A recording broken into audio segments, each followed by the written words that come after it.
Hello students, तो welcome to the third lecture of thermodynamics. इस lecture में हम लोग शुरू करेंगे with the topic of positive work done by a system. Okay, so basically अब तक हम लोगों को कंसेप्ट क्लियर हो गया है कि भाई system is always a gas, है ना। हमेशा गैस एक क्या होता है, सिस्टम होता है। और गैस जिस सिलेंडर में रखा है, गैस जिस सिलेंडर में रखा है, और पिस्टन सिलेंडर के बाहर हम लोगों ने लास्ट लेक्चर में देखा एक पिस्टन लगाया जाता है, तो इसको हम लोग एनवायरमेंट मान सकते हैं, सराउंडिंग मान सकते हैं। ठीक है, तो शुरू करते हैं हमारे टॉपिक पे। What do we mean by positive work done by the gas. अब होता यह है कि गैस जब एक्सपांड होता है, गैस जब एक्सपांड होता है, फैलता है, ये डायग्राम देखो यहाँ पे, ये देखो यहाँ पे ये गैस है ना, ये दिखेगा नहीं यहाँ पे, ये गैस है।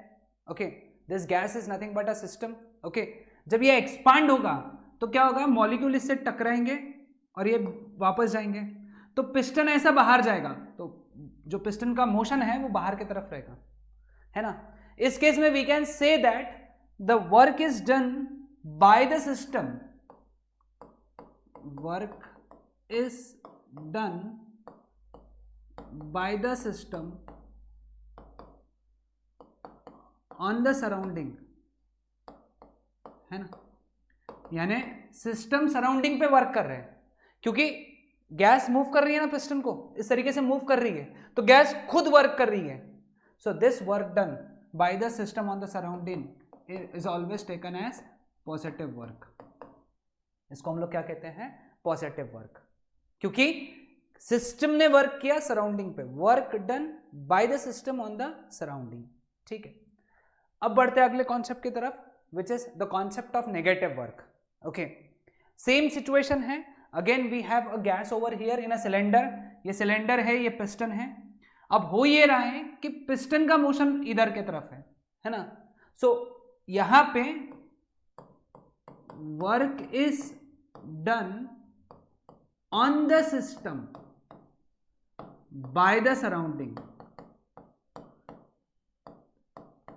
है ना।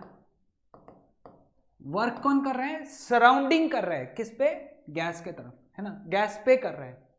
तो क्योंकि यहां पे गैस का वॉल्यूम कम हो रहा है ना, तो हम लोग ये मानेंगे इसको आज से नेगेटिव वर्क। क्या मानेंगे हम लोग इसको, नेगेटिव वर्क।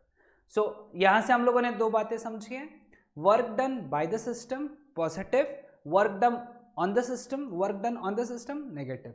ठीक है, अब बढ़ते हैं अगले कॉन्सेप्ट की तरफ, expression for amount of work done in changing the volume of a system. बहुत ही ज्यादा इंपॉर्टेंट कॉन्सेप्ट। ठीक है, देखो यहाँ पे ऐसा ना, एक सिलेंडर असेंबली लेते हैं हम लोग, ठीक है।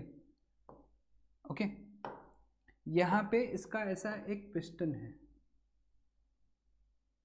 ये पिस्टन है, ठीक है, ये पिस्टन है, और इसके अंदर जो है ये गैस भरी हुई है, ठीक है। अब गैस ने क्या किया है, यहां पे फोर्स एक्सर्ट किया,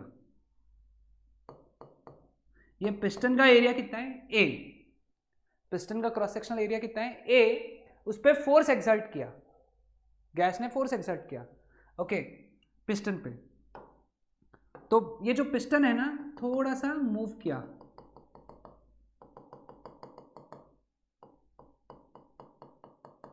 ऐसा पिस्टन मूव कर गया, ठीक है। आई होप तुमको समझ में आया होगा। लेट अस से dx डिस्टेंस पिस्टन पीछे मूव कर गया, है ना। ये जो पिस्टन है यहाँ पे, है ना, ये समझ में आ रहा होगा तुमको, ये पिस्टन dx डिस्टेंस पीछे मूव कर गया, ठीक है। तो ये जब मूव किया पीछे तो वॉल्यूम चेंज हुआ, वॉल्यूम बढ़ा, तो इस केस में वर्क डन कितना। ओके, चलो देखते हैं हम लोग, यहाँ पे शुरू करते हैं डेरिवेशन। देखो, अब जब फोर्स लग रहा है एरिया पे तो क्या एक्सर्ट होगा, प्रेशर। तो प्रेशर जो रहेगा that would be equal to force into area, sorry, pressure is equal to force upon area, extremely sorry, force upon area. तो therefore force exerted is pressure into area. तो कितना force exert किया है gas ने या system ने उस piston पे, P into A, where P is pressure of the gas, ठीक है। अब यहां पे डिस्प्लेसमेंट कितना हुआ, dx, तो छोटा सा वर्क डन करना पड़ेगा dw, that is equal to force into displacement. हमेशा वर्क डन का फॉर्मूला क्या होता है?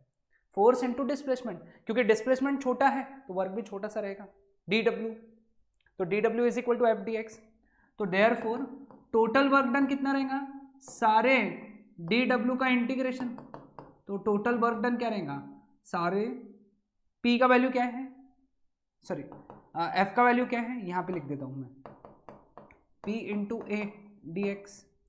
तो that is p a dx, है ना।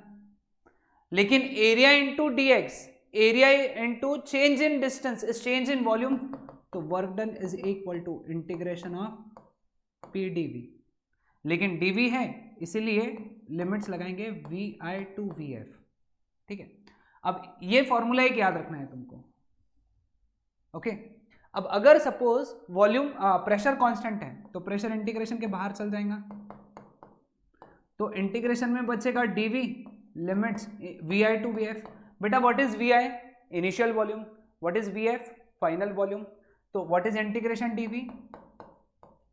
v limits vi to vf। पहले सब्स्टिट्यूट करेंगे अपर लिमिट माइनस, फिर सब्स्टिट्यूट करेंगे lower limit. So this is the value of work done by the system on the surrounding.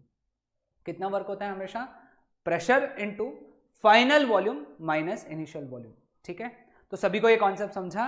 Okay, तो ये था हमारा इस टॉपिक में, इस लेक्चर में ये सारे कॉन्सेप्ट्स। अब मिलते हैं हम लोग नेक्स्ट लेक्चर में इसके आगे के कॉन्सेप्ट के साथ में। Till then bye everyone.